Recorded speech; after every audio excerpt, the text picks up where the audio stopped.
Bonjour à toutes, bonjour à tous. Asseyez-vous, je vous prie. Non, je plaisante. J'ai vu que vous étiez déjà assis. Ça me rappelle...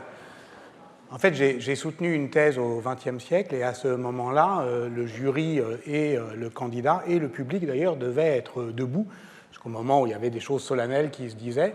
Et moi, je n'avais pas remarqué. J'étais assis et le président du jury a dit à la fin de son speech vous pouvez vous asseoir. Et maintenant que j'y pense, je crois que ce n'était pas vraiment pour me mettre à l'aise. Donc je vois bien que vous êtes assis et loin de moi l'idée de vous mettre mal à l'aise. C'est juste le titre de la séance. Asseyez-vous, je vous prie. Asseyez-vous, je vous prie, c'est peut-être la plus impérieuse, mais aussi la plus pernicieuse des formules d'autorité. Alors tout dépend, évidemment, de la manière de le dire. Vous connaissez la dernière phrase du grand livre de Paul Veyne, Le pain et le cirque, étude magistrale de l'évergétisme romain paru en 1976, il y a maintenant 50 ans, et dont on doit rappeler le sous-titre « Sociologie historique d'un pluralisme politique ». Vous la connaissez peut-être ou pas, mais en tout cas, moi je la cite souvent, car elle définit, je cite, les trois enjeux de la politique. Qui commande? Qu'est-ce qu'il commande? Sur quel ton commande-t-il? Cette phrase, apparemment anodine, « Asseyez-vous, je vous prie, mon cher collègue », sonnera donc comme une invitation, un ordre ou une menace, en fonction de qui vous le dit, de qui vous êtes et dans quelles circonstances nous sommes. Car est-ce un maître d'école qui s'adresse à sa classe, un juge qui fait rasseoir le prévenu après l'avoir fait se lever, ou un hôte qui demande à ses invités de s'asseoir à sa table. Mais dans ce cas, y a-t-il un plan de table? Qui a pris la responsabilité de le dresser et selon quel protocole? Si ce n'est pas le cas, asseyez-vous, je vous prie, il n'y a pas de plan de table, c'est pire. Car la charge de la bienséance va peser sur les invités qui doivent prendre l'initiative de donner à voir des proximités et des distances. Qui commande et qu'est-ce qu'il commande? Tout dépend évidemment si celui qui prend la parole pour faire asseoir les autres est lui-même debout ou assis, et si oui, où? Est-ce par exemple un magistrat du siège ou quelqu'un dont l'intonation, la gestuelle, suffisent à elle seule à s'imposer, ou plus exactement à s'introniser? Sur quel ton commande-t-il?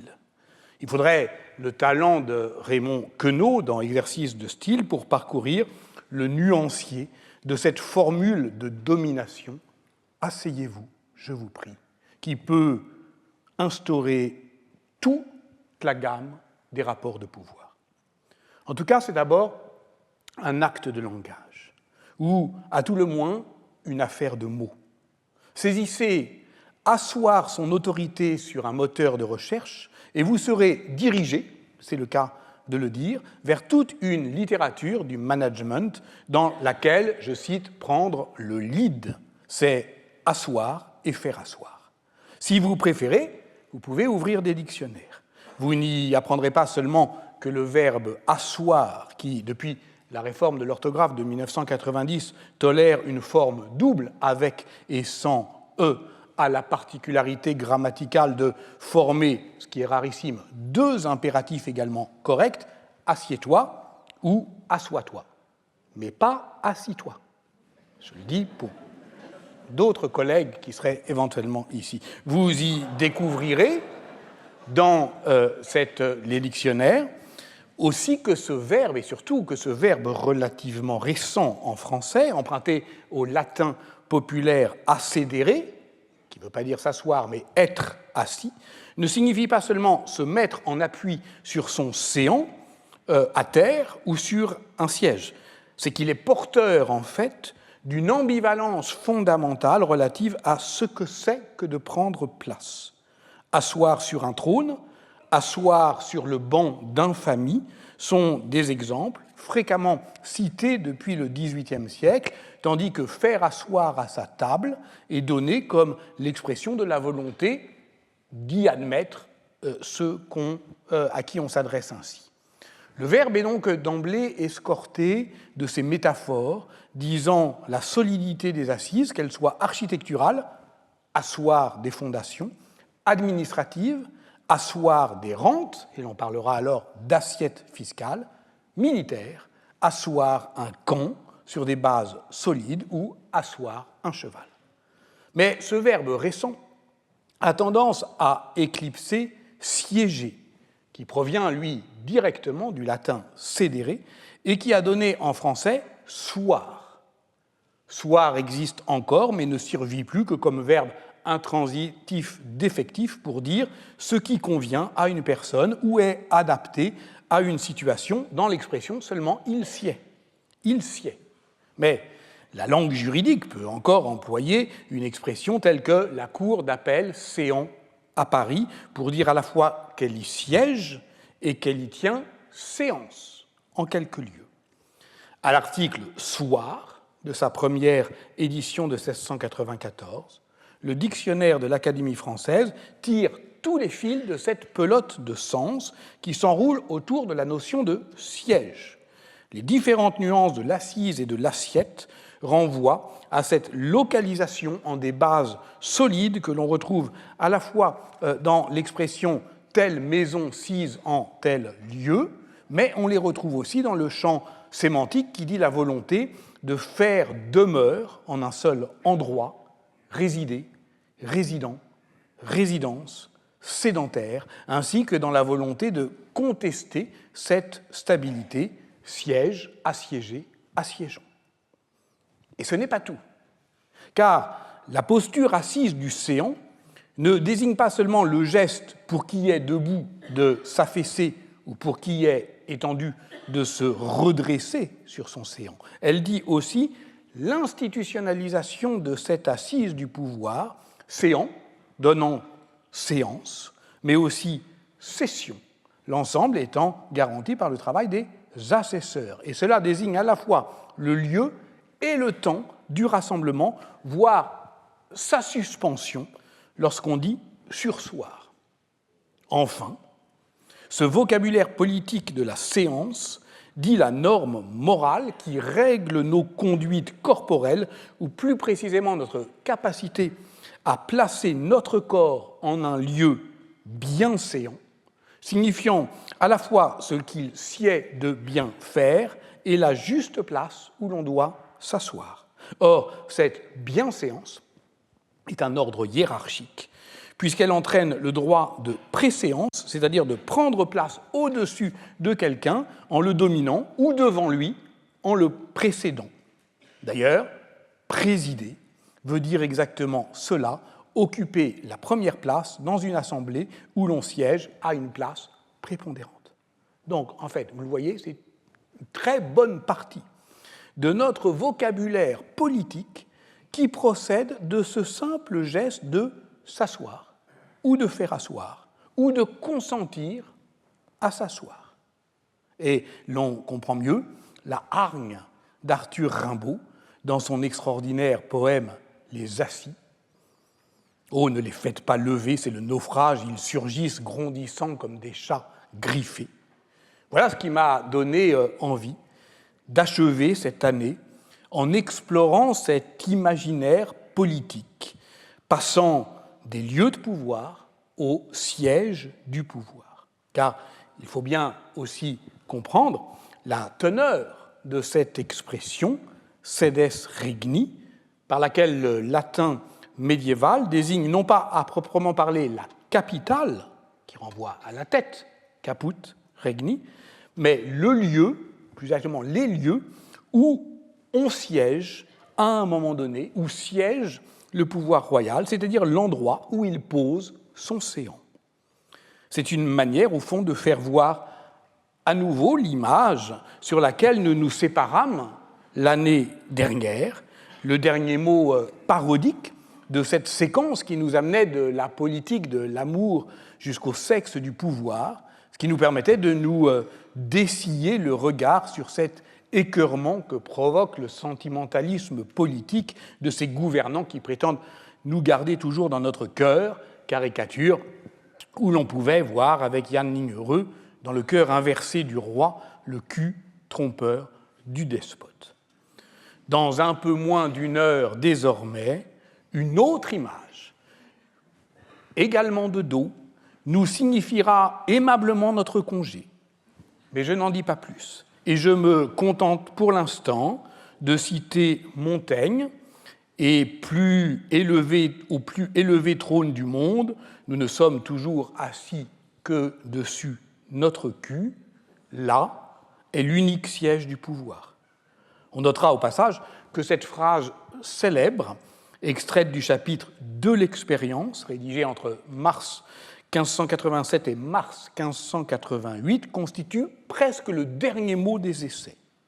Christine Bénévent et Laurent Gerbier l'ont restitué dans la tradition parénétique de l'humanisme, de Budé à Erasme, où le jeu sur le haut et le bas et la satire de la prétention des princes sont destinés à leur prouver la sincérité de leur loyal conseiller, désireux de parler vrai à la face du pouvoir, c'est-à-dire de les ramener aux obscurs fondements de leur autorité, communs à toute expérience humaine, celle du culus latin, qui trouve d'ailleurs sa première occurrence en français dans le roman de Renard, et dont la littérature du XVIe siècle ne scelle nullement la dimension scatologique.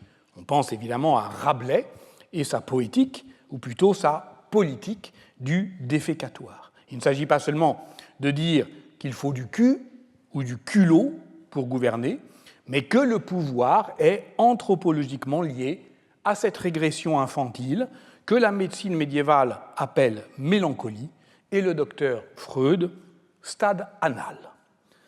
Bienvenue, par conséquent, dans cette dernière séance de l'année où nous allons évoquer différentes manières de s'asseoir, de siéger ou de s'affaisser.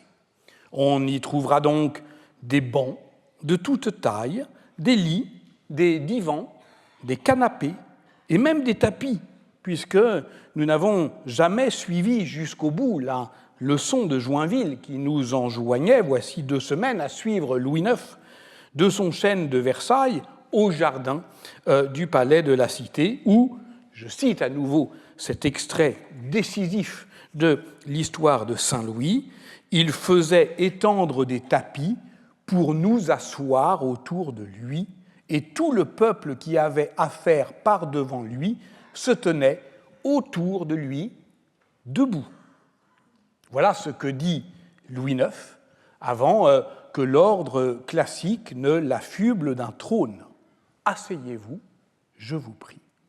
Mais on trouvera aussi quantité de fauteuils, de chairs, de chaises et même de cathèdres, puisque ces 3 sièges à dossier, siège, chaire, cathèdre, proviennent du latin cathedra, dérivant du grec cathédra, qui vient de hédra, le siège, partageant une racine indo-européenne avec sedes.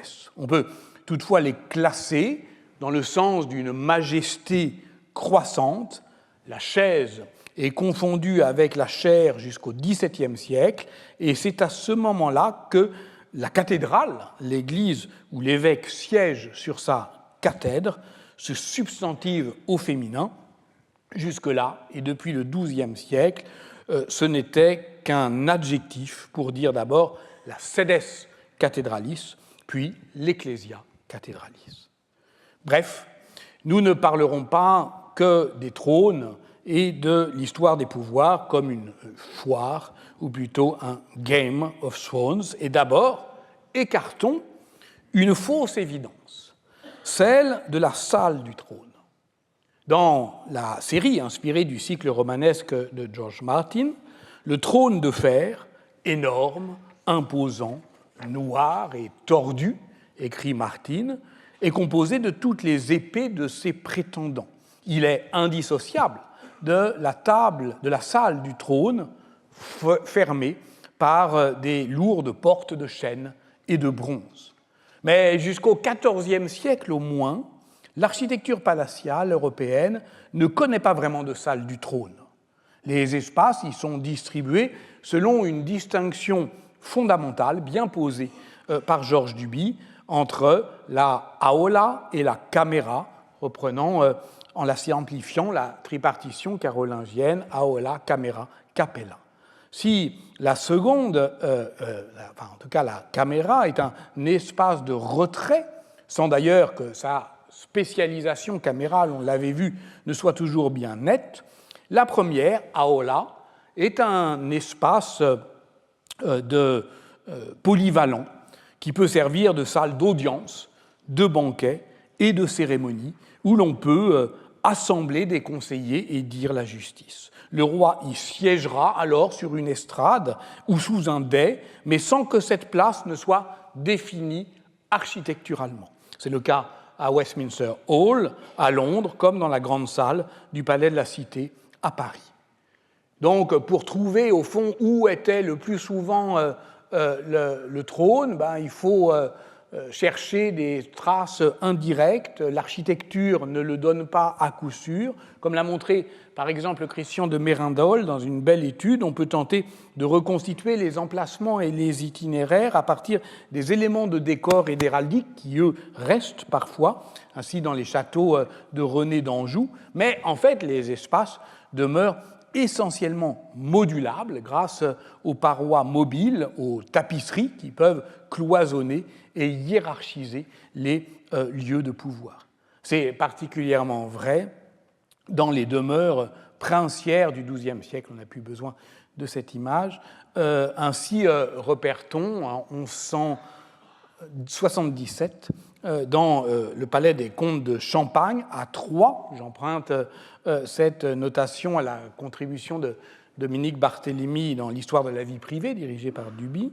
Une cloison de bois qui permet de séparer la chambre et son lit conjugal d'un côté, le thalamus comitis, de la salle de réception, la cloison se prolongeant du côté de la salle de réception par une estrade où le prince préside au banquet en surplomb des longues tables où il fait asseoir ses convives.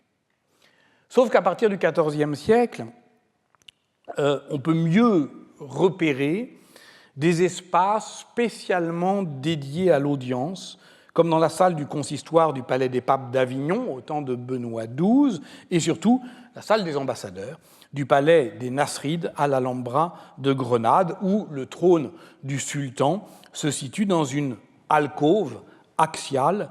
Et on peut aussi remarquer que cette manière de mettre en scène l'autorité souveraine par le triple dispositif de l'alignement axial, du renfoncement dans une niche creusée dans la maçonnerie et du rehaussement de l'estrade, peut avoir son équivalent dans les palais communaux italiens, où les magistrats siègent toujours sur des bancs surélevés au fond de l'estrade, occupant l'espace laissé disponible par l'autorité souveraine. C'est par exemple ainsi que c'est donné à voir au palais public de Sienne.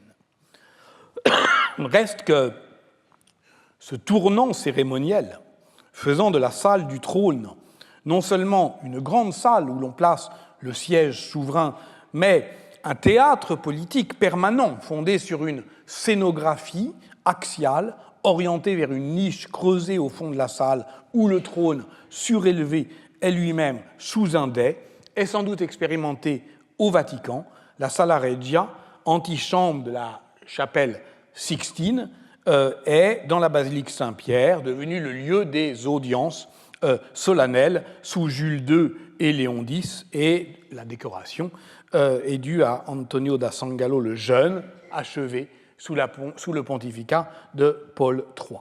Là est peut-être le prototype architectural qui trouve son accomplissement dans le Salon del Trono de Philippe II, dans le Palais Royal à Madrid, dans les années 1580, avant de devenir évidemment une norme dans tous les palais d'État du XVIIe siècle, à Versailles et au-delà, depuis le trône d'ivoire du tsar Ivan le Terrible à Moscou jusqu'au palais de l'Inde moghole. Cette invention de la salle du trône dans les monarchies cérémonielles modernes est en réalité une réinvention. Elle retrouve une conception liturgique de la souveraineté qui a des origines religieuses très anciennes, et il conviendrait ici de convoquer les travaux d'Ernst Kantorowicz sur le rituel Louis XIVien du lever du roi. Dans les bas-reliefs assyriens, par exemple, la chaise haute où l'on se hisse, les pieds toujours posés sur un tabouret, suffit à signifier le roi. Le roi est celui dont les pieds ne touchent pas le sol. Le trône est le signe royal par excellence, désignant la légitimité du pouvoir et la durée de la continuité dynastique qui s'y laisse asseoir, qui s'y hisse, assoit son autorité gouvernementale, mais aussi liturgique.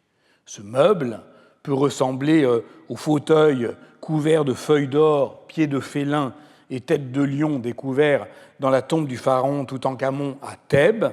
S'il prend place dans l'espace cérémoniel du palais, c'est par l'intégration du sanctuaire voué à la dévotion royale à l'intérieur de la maison du roi, à l'époque, pour la Mésopotamie, de la troisième dynastie d'Ur, donc au troisième millénaire de notre ère.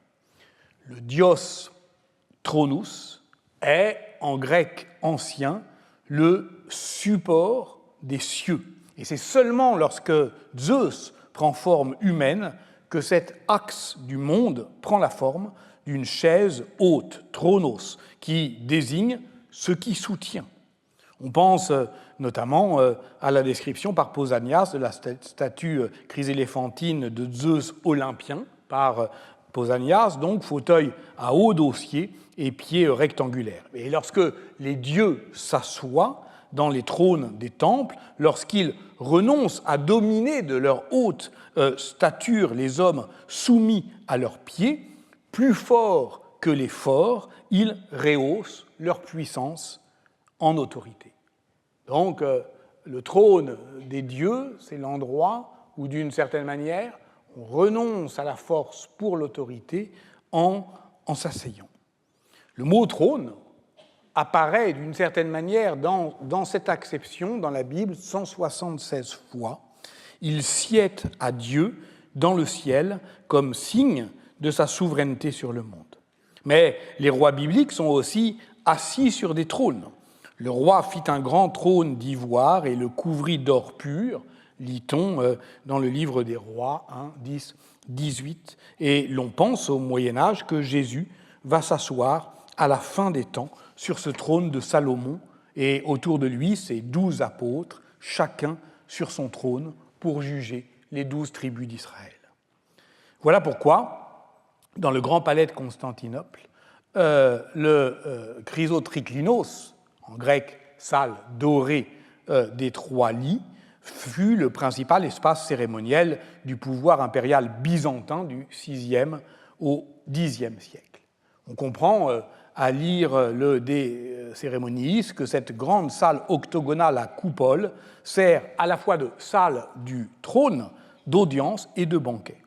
Et ce modèle impérial est évidemment sublimé dans l'architecture carolingienne, notamment à Aix-la-Chapelle. Charlemagne y est dans son palais, entre le ciel et la terre, à la place qu'occupe le trône, son trône de marbre, au premier étage de la chapelle, dans la tribune, au-dessus de la foule des fidèles et sous la coupole qui représente la voûte céleste. Sauf que ce trône massif, composé de 4 plaques de marbre blanc assemblées par des ornières de bronze, et dont on dit au Moyen-Âge qu'elles proviennent du Saint-Sépulcre de Jérusalem, est davantage un reliquaire que le siège du pouvoir.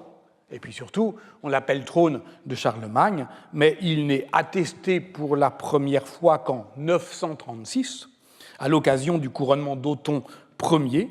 Jusqu'en 1531, il fut le siège du couronnement de 31 empereurs des Romains. Le trône désigne donc moins le pouvoir que la succession au pouvoir, ce qu'on appelle justement la succession au trône, dès lors que le couronnement est d'abord une intronisation. Ainsi, depuis 1307, tous les rois d'Angleterre, les rois et les reines d'Angleterre, et tous les souverains britanniques depuis l'Union de 1707, se sont assis lors de leur couronnement sur le trône du roi Édouard, la chaise du roi Édouard, dite aussi chaise du couronnement. Ce fauteuil gothique, sculpté en chêne, on connaît même le nom de son charpentier, Master Walter, on sait même qu'il a été payé 100 shillings, était recouvert de feuilles d'or, et on ne voit plus aujourd'hui que les graffitis du XVIIIe siècle, eux-mêmes patrimonialisés. Le piétement des 4 lions dorés date aussi du XVIIIe siècle, le plus signifiant dans ce meuble étant l'emplacement vide sous l'assise du siège. Car c'est là qu'on y loge, vous le voyez dans une gravure et une photographie du XIXe siècle, c'est là qu'on y loge la pierre du destin qu'Édouard Ier avait ramenée d'Écosse en 1296 comme trophée de guerre. Depuis le IXe siècle, en effet, ce bloc de grès était utilisé pour les couronnements des rois écossais dans l'abbaye de Scone. L'Ia Fail, ainsi dit-on en gaélique écossais, est l'une des 5 pierres magiques que les Scots ont ramenées d'Irlande, mais la légende veut qu'elle venait en fait d'Égypte, et voilà pourquoi on l'appelle oreiller de Jacob. Sauf qu'il ne s'agissait pas de s'endormir sur cette pierre, mais de s'y dresser. Bon, voilà, ça c'est comme dans Astérix, on se dresse sur la pierre, et lorsqu'on est légitime, la pierre rugit de joie. Si Édouard Ier fait construire sa chaise de commandement, c'est pour y loger la pierre du destin, c'est-à-dire littéralement pour s'asseoir sur ce symbole de la souveraineté bafouée de l'Écosse. Cette pièce sur laquelle les rois d'Écosse se tenaient debout. Et voilà aussi ce que ça veut dire que s'asseoir lorsque on était auparavant debout. Voilà pourquoi la pierre fut volée par des courageux étudiants écossais le jour de la Noël 1950 pour être ramenée en Écosse. On la retrouva. Elle a pu être, je vous rassure, utilisée pour le couronnement d'Élisabeth II en 1953, même si le gouvernement britannique la rétrocéda dans un geste d'apaisement en 1996, et la pierre du destin fut prêtée à nouveau à Westminster pour le couronnement de Charles III le 6 mai 2023. Troublant donc, vous le voyez, la fausse évidence de la fixité des lieux de pouvoir, qui dit à la fois l'insistance topographique des emplacements et la succession obstinée des héritages, le trône nous renvoie au contraire aux transports.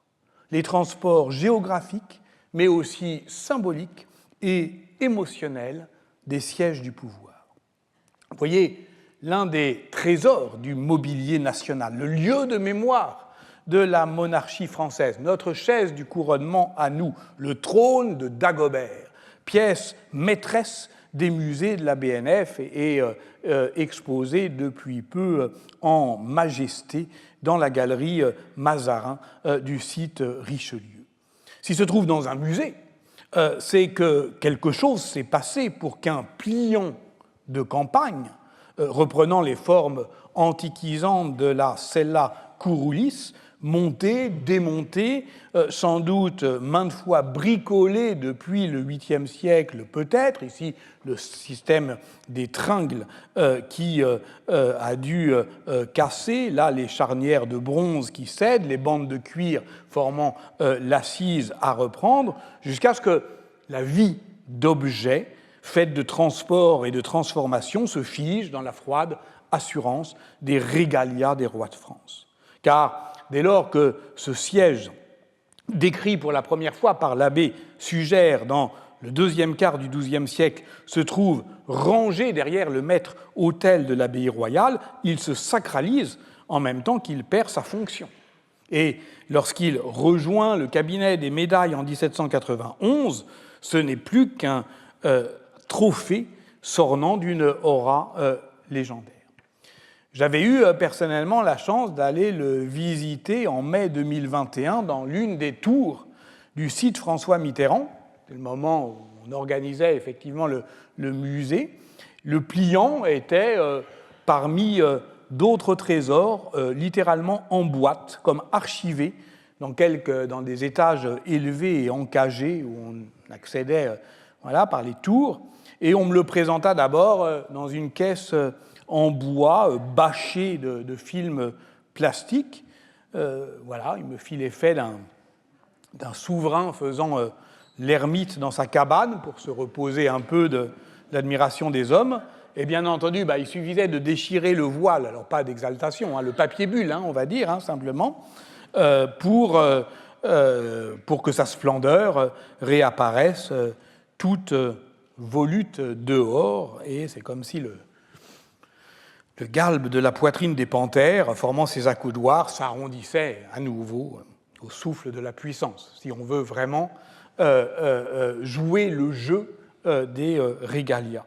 Mais ce qui est intéressant, c'est que si on le démonumentalise ainsi, eh bien, il exprime avec plus de netteté sa fonction initiale. D'abord parce qu'il s'agit, je l'ai dit, d'une chaise pliante, transportable, qui sied moins à la solennité d'une royauté lourdement établie dans sa capitale qu'au déménagement d'un État nomade. Telle était, on le sait bien, la cour mérovingienne transportant à moyenne distance son pouvoir itinérant de sedes regni en sedes regni, marquant ainsi un territoire en perpétuel réaménagement. Mais est-on d'ailleurs certain que cet objet renvoie au haut Moyen-Âge? Certainement pas à Dagobert. En tout cas, l'érudition a erré en la matière, lui attribuant parfois une origine antique, parfois carolingienne. On hésite toujours, évidemment, face aux pastiches des passés continués entre les naissances et les renaissances. Pour en faire l'histoire, il convient donc de repartir archéologiquement de sa première attestation documentaire. Au fond, c'est là où il naît véritablement dans l'inventaire dressé par Suger, abbé de Saint-Denis, lors de l'agrandissement de l'abbaye royale. Il a, affirme-t-il, fait réparer la noble cathèdre du glorieux roi Dagobert, qu'il avait trouvée, je cite encore, vétuste et disloquée. C'était une chaise, précise-t-il, dans laquelle, selon l'ancienne tradition, les rois des Francs avaient pour coutume de s'asseoir, sédérer, après avoir pris en main le pouvoir, pour recevoir pour la première fois l'hommage des grands de leur royaume. Voici donc posée l'assise d'une continuité dynastique au XIIe siècle, par Suger, dans l'abbaye de Saint-Denis, sur un trône. Mais c'est évidemment une fiction politique. Pas seulement parce qu'elle active l'idole des origines. Un article récent de Cécile Lagan et Lise Saucius, dans Archéologie médiévale, rassemble ce que l'on peut savoir aujourd'hui sur l'histoire de l'objet. Un objet sur lequel, je l'ai dit, l'érudition a beaucoup fluctué. Les analyses de fluorescence X ne donnent pas beaucoup de certitude parce qu'en fait, c'est un alliage à base de cuivre, donc c'est très difficile à dater. Enfin, c'est avec des conjonctions d'arguments archéologiques et stylistiques qu'aujourd'hui, on peut déboucher sur une hypothèse chronologique d'un premier état, dossier sans accotoir fin 8e, ajout d'accessoires au milieu du 9e, et l'essentiel venant en fait de la restauration de Suger, si c'est une restauration, si ce n'est pas simplement une invention purement idéologique. On doit rejeter aujourd'hui les hypothèses prétendant que tel ou tel souverain mérovingien ou carolingien se soit assis sur ce siège.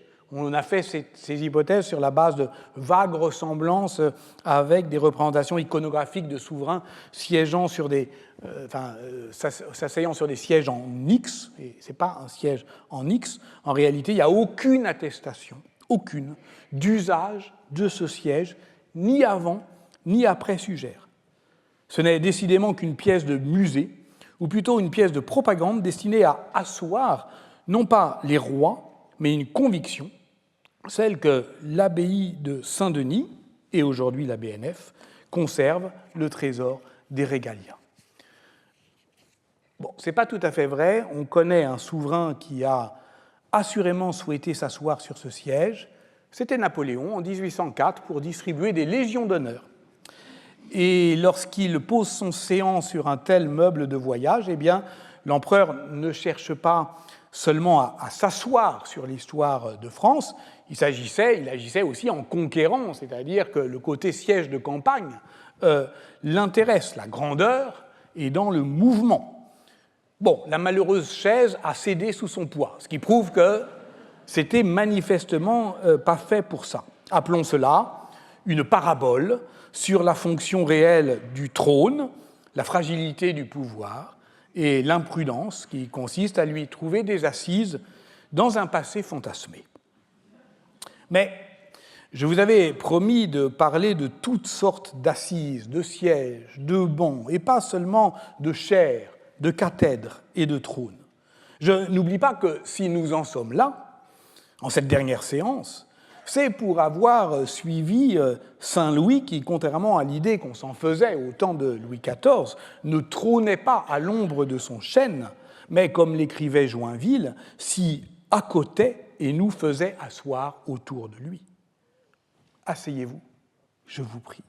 Et puisque son biographe précise qu'il faisait de même en tirant les tapis dans les jardins parisiens, le tapis étant, on s'en souvient peut-être, l'une des figures de l'hétérotopie chez Michel Foucault, ces motifs végétaux étaient toujours susceptibles de faire advenir l'espace autre des hétérotopies.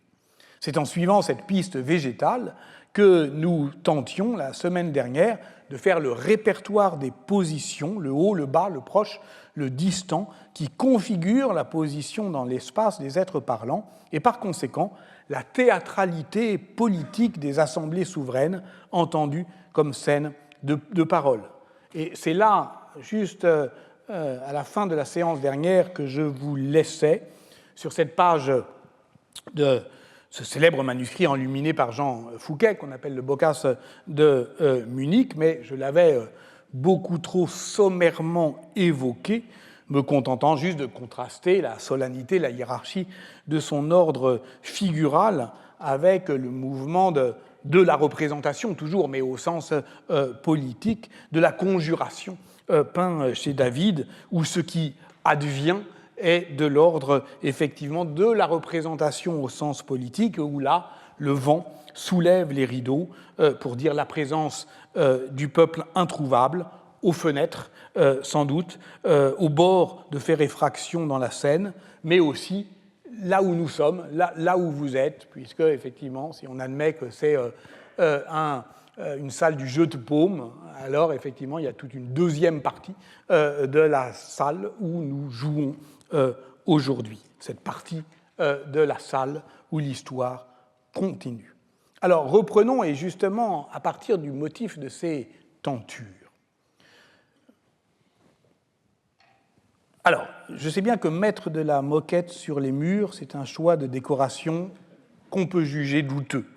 Mais ici, l'effet visuel puissant de la scène judiciaire vient du fait qu'elle est entièrement tapissée, du sol au mur et jusqu'au dais royal, d'un bleu royal fleur-de-lysée, dans lequel se fond littéralement la figure du roi, sa silhouette se perd dans le décor, ce qui est une définition d'ailleurs de la majesté, c'est-à-dire de son paradoxe constitutif que l'on pourrait énoncer ainsi: c'est au comble de l'ostentation spectaculaire de sa justice que le roi se rend invisible. Il se dissout dans ce que Michel Senelard appelle le fantasme de l'état absolu, mais si dissolvant, il devient à la fois indiscernable et omniprésent, comme le sucre dans le café. Il colore l'ensemble de la figure. Parce que, regardez, on pourrait aussi dire exactement l'inverse. On pourrait dire que ce sont les tentures et les tapis qui, unanimement, prennent la teinte de sa robe. Et le personnage central, alors, de la scène, devient la fleur de lys sur champ d'azur, que complètent dans les hauteurs les panneaux latéraux rouges, verts et blancs ornés du cerf, c'est-à-dire l'animal, et les couleurs héraldiques de Charles VII. C'est par les moyens propres de la peinture, donc, que Jean Fouquet rend compte de l'extraordinaire de cette scène, qui, par le jeu complexe des perspectives, creuse à l'intérieur de l'image un losange cerné de bancs et de tapisseries, géométrisant le vide, qui est le lieu même de la majestas, puisque la majesté est ce lieu vide qui ne se définit que par ce qui la cerne et la lèse, d'ailleurs, et le roi, lui, flotte au-dessus. Il est le seul à se trouver au-dessus de la ligne d'horizon.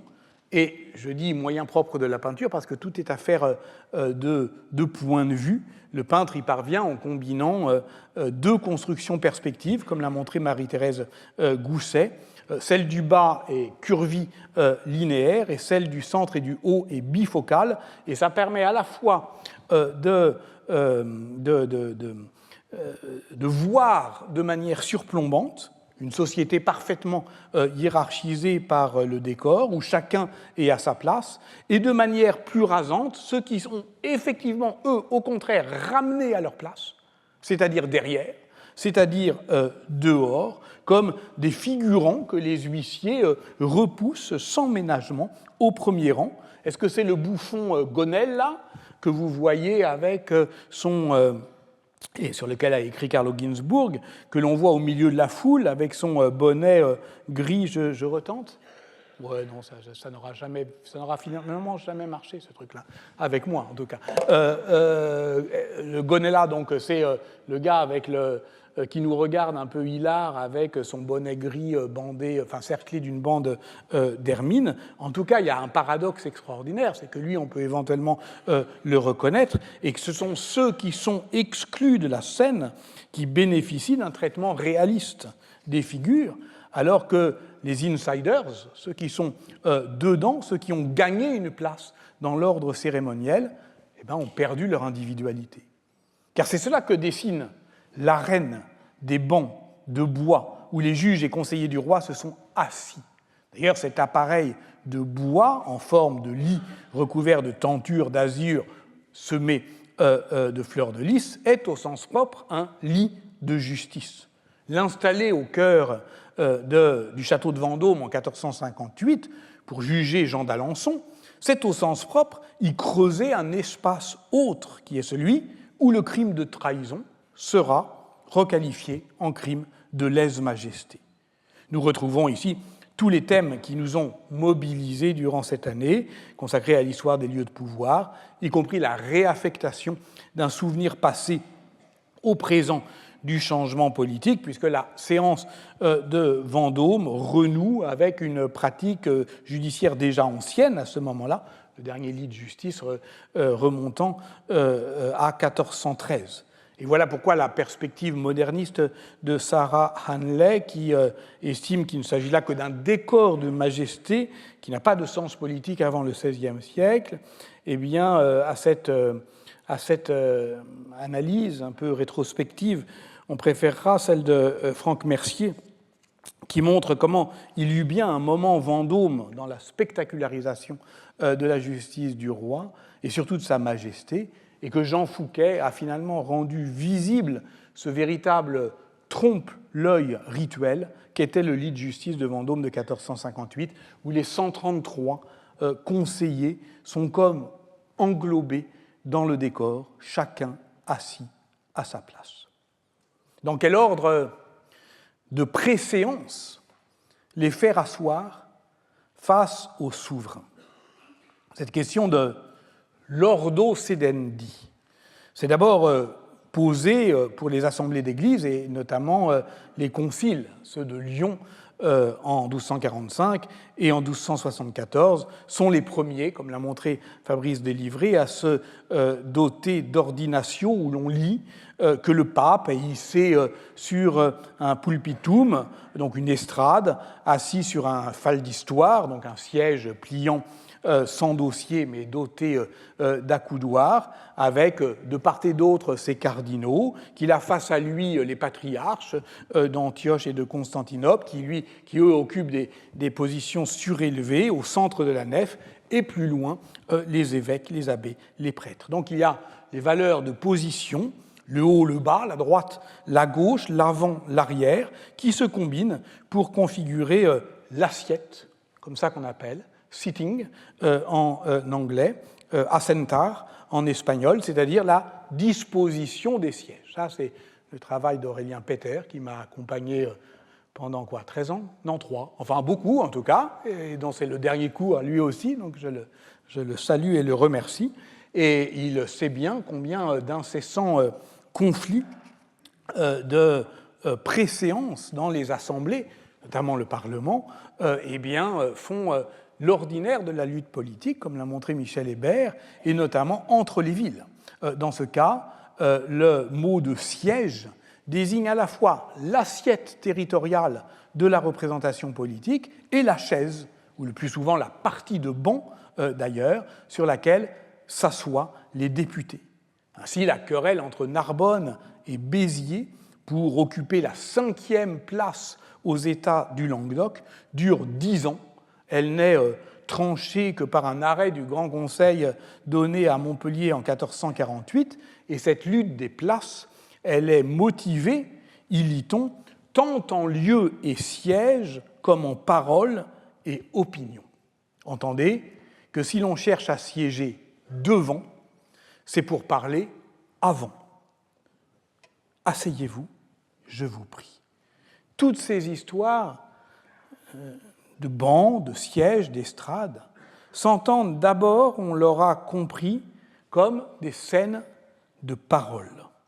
C'est ce qui les rend d'ailleurs immédiatement intelligibles aux ambassadeurs, aux visiteurs étrangers, par-delà les différences culturelles, que ce soit Ibn Battuta à la cour de Mali ou Ruiz González de Claviro à celle de Samarcande, car, ainsi que nous l'avons vu à la fin de la dernière séance, même le lettré chinois Chudahan, si convaincu de sa supériorité intellectuelle, doit bien admettre que lorsqu'il rend visite au roi Khmer à Angkor à la fin du XIIIe siècle, il n'est pas totalement dépaysé, ce sont des barbares, mais vous vous en souvenez, leur barbarie ne va pas jusqu'à ignorer ce que c'est qu'un roi.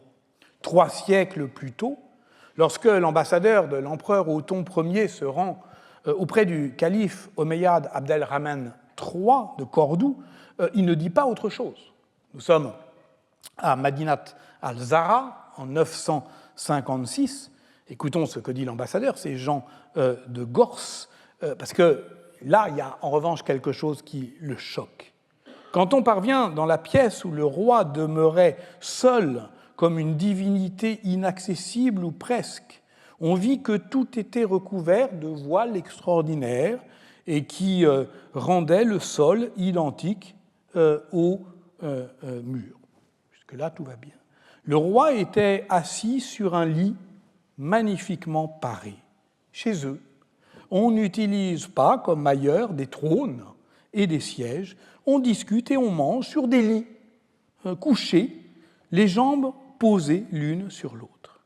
Le mot pour dire ce lit, c'est taurus en latin, et il renvoie alors au mode de vie aristocratique romaine, le califat se donnant à voir comme une antiquité continuée. Mais le mot qui va très vite s'imposer pour désigner ce sur quoi le souverain musulman reçoit conseil, c'est depuis le XVIe siècle le mot de divan. Il devient au XVIIIe siècle le symbole du despotisme oriental, tel que le représente la peinture orientaliste. C'est là où se vautre ensuite l'homme malade de l'Europe, le sultan ottoman, gouverné par ses passions privées, amolli par la paresse et la luxure et soumis aux caprices des femmes, puisque ce divan est évidemment placé dans l'espace clos du harem. En réalité, ce n'est pas du tout cela. Voyez par exemple cette scène d'audience peinte à la fin du XVe siècle à Hérat. Nous sommes bien sur un lit d'apparat, oui, mais devant le palais, et il y a bien une femme, c'est une femme âgée, que le sultan reçoit en audience, à visage découvert, et présentant sa plainte en propre, sans truchement. Car le mot même de diwan, dans sa complexité sémantique, dit tout de cette culture de gouvernement. S'il désigne un meuble souverain, diwan en finit aussi par dire les bureaux de l'administration dans lesquels sont ce meuble. Et l'on remarquera que le vocabulaire de la bureaucratie vient aussi dans les langues latines d'un meuble où l'on ne siège pas, mais où l'on s'attable, le bureau, qui prend le nom du tapis de laine, de bure, avec lequel on le recouvre.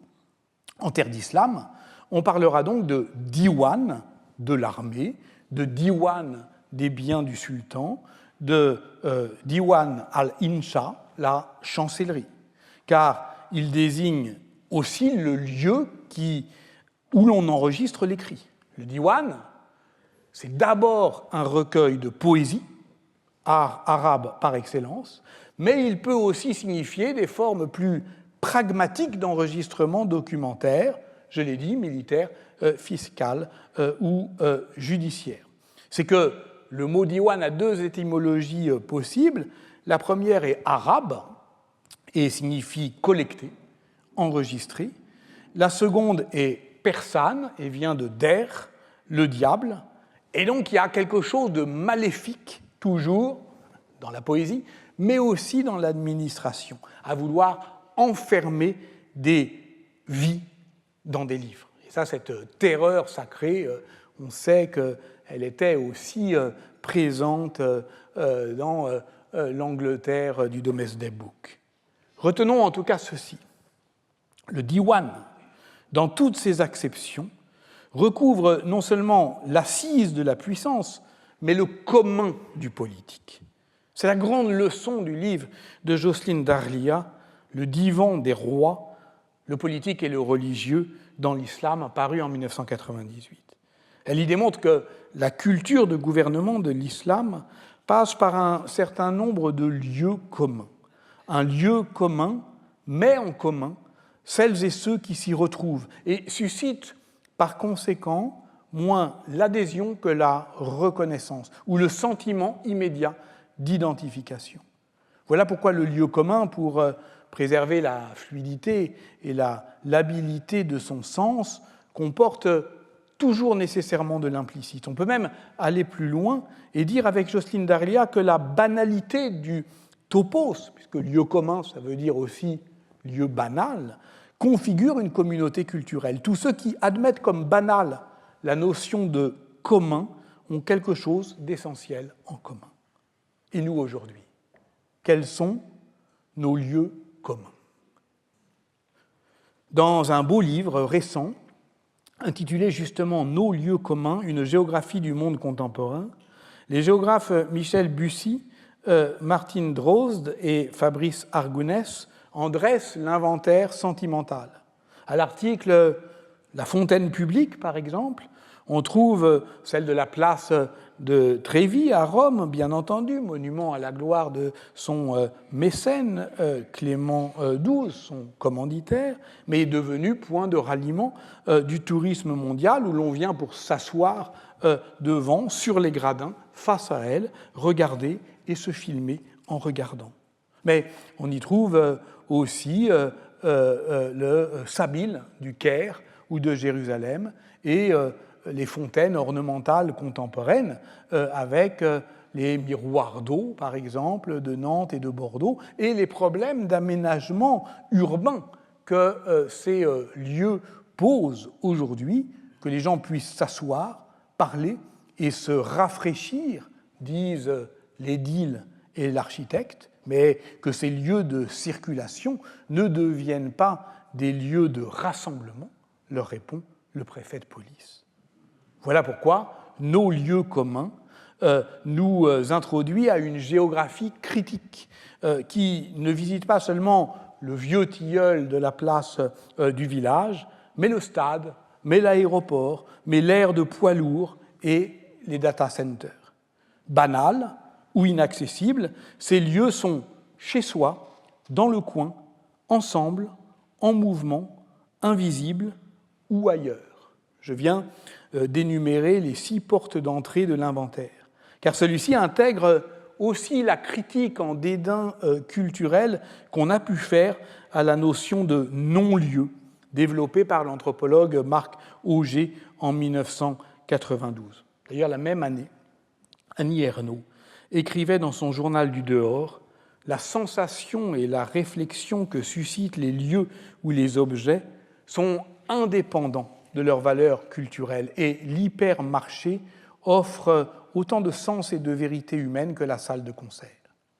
L'amour des lieux, pour reprendre le titre d'un essai récent de Thierry Pacaud, est un sentiment exigeant qui consiste à s'éprendre de ce dont on doit se déprendre, à se sentir habité par les lieux que nous habitons sans pour autant se soumettre à leur emprise. Dans sa poétique de l'espace, Gaston Bachelard appelait cela une topophilie. Et cela passe sans doute par des formes d'appropriation. On entend par là simplement ce que Charlotte Murgier appelle la sensation et la saisie de ce qui est propre à soi-même, mais des appropriations non propriétaires.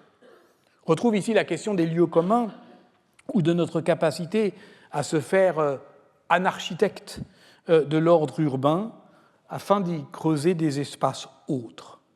Au fond, c'est toujours la question foucaldienne qui se pose à nous. Nous avons toute cette année cherché à décrire des lieux de pouvoir, et cette recherche nous menait invariablement, et aujourd'hui encore, au corps, à la parole et au corps des êtres parlants, là où gît la vérité du pouvoir, là où est son lieu propre. Et ce lieu est propice à tous les renversements. Aussi aurait-on dû, sans doute, chercher avec plus d'attention les lieux où ne s'exerce pas le pouvoir. Non pas les non-lieux du pouvoir, cela n'existe pas, ni les lieux du non-pouvoir, pas davantage, mais peut-être les lieux à partir desquels, pour le dire toujours avec Foucault, nous ne sommes pas tellement gouvernés. Mais ces lieux existent-ils seulement ? Il y a quelques semaines, un passant m'abordait dans la rue, m'avait reconnu, il nous écoute à distance, donc je le salue. Il m'a dit « Ouais, c'est pas mal, votre histoire des lieux de pouvoir, là, mais c'est un peu monumental, c'est assez pompeux. Pourquoi vous ne nous parleriez pas des bancs publics ?» C'est vrai, ça, pourquoi pas ? Alors, quelques mots sur eux, il n'est jamais trop tard pour ne pas tenir ses promesses. Rendons-nous, si vous le voulez bien, à Florence. Dans la chapelle Sassetti de la basilique Santa Trinita de Florence, Domenico Ghirlandaio a peint, dans les années 1480, la confirmation de la règle de saint François, et nous le voyons, le pape trôné, et le dispositif des escaliers, et la cathèdre, et les rambardes de bois, et les tentures qui ordonnent et hiérarchisent la scène, mais ce n'est pas cela qui m'intéresse. Voyons plutôt ce qui se passe derrière, où une foule apparemment désordonnée vaque dans l'espace public. On reconnaît à gauche le Palazzo Vecchio et au centre la Loggia della Signoria, qu'on appelle alors Loggia Lanzi, avant qu'elle ne s'embellisse ou qu'elle ne se dépolitise ou qu'elle ne s'encombre de statues, vous vous souvenez, qui prennent la place des citoyens assemblés. Et que font-ils, ces citoyens assemblés, si on s'approche? Ils s'assoient et ils parlent. Et où le font-ils? Sur ces bancs qui bordent tous les édifices publics et qui rendent ces édifices publics en autorisant leur usage commun. Ces banquettes furent construites dans les années 1374-1382 et peuvent se voir encore aujourd'hui. Cette ringhiera peut ainsi transformer l'espace cérémoniel de la place, tantôt en amphithéâtre politique, tantôt simplement en lieu des conversations privées. On retrouve d'ailleurs la même ambivalence dans la fresque peinte par Lorenzetti.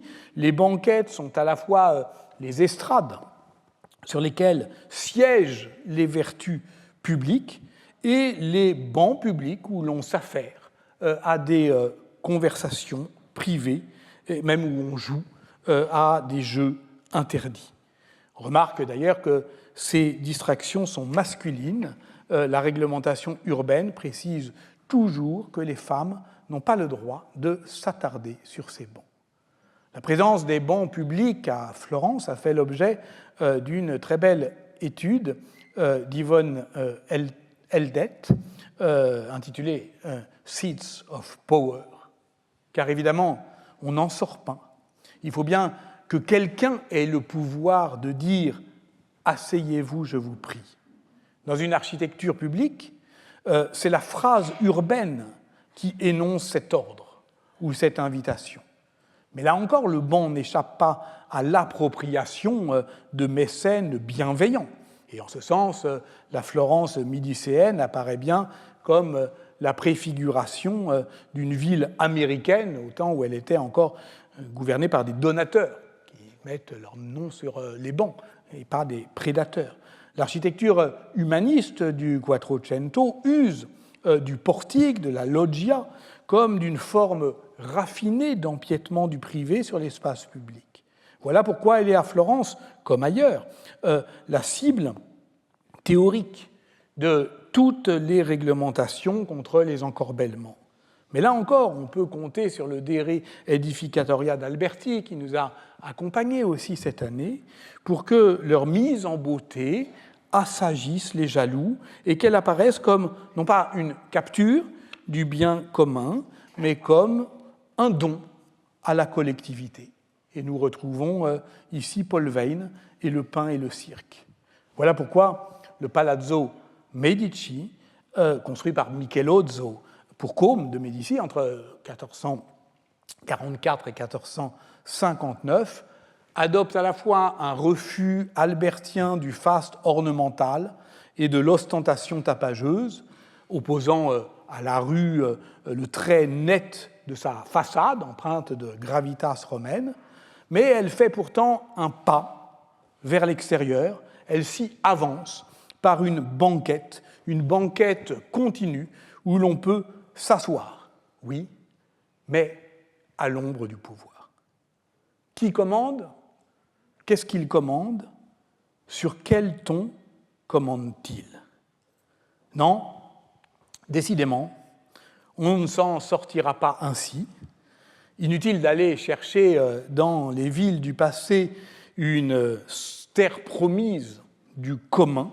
Il n'y a pas de lieu sans pouvoir, il n'y a pas de pouvoir sans lieu. On peut aimer les lieux, mais il n'y aura pas de retour possible vers la ville heureuse. Asseyez-vous, je vous prie. Bien. Je me lève et je me casse. Mieux. Alors je vous laisse. Vous vous levez, vous restez, vous faites ce que vous voulez. Je vous donne rendez-vous l'année prochaine, ici même. Nous parlerons d'une forme de vie, d'une force de vie, d'une vie infâme, si possible, d'une vie infime aussi, aurait dit Michel Foucault, devenu cendre dans les quelques phrases qui les ont abattues. Vie de qui? Vous le saurez bien assez tôt. Suspense. Et puis quel titre je pourrais donner à ce cours l'année prochaine? L'écriture ou la vie, c'est déjà pris. Le pouvoir et la vie, ça a été pris aussi. Je me souviens, c'était un académicien, hein, oui, qui était aussi, pour vous mettre sur la piste, un ancien président de la République française. Je me souviens qu'en 1981, il n'avait pas été réélu. Ça, c'était juste pour dire le suspense. C'est le moment du cliffhanger, le moment où ça bascule. Oui, un ancien président de la République, ça me revient maintenant, qui n'avait pas été réélu et qui l'avait assez mal pris. Et qui avait pris congé de nous comme ça, vous vous en souvenez?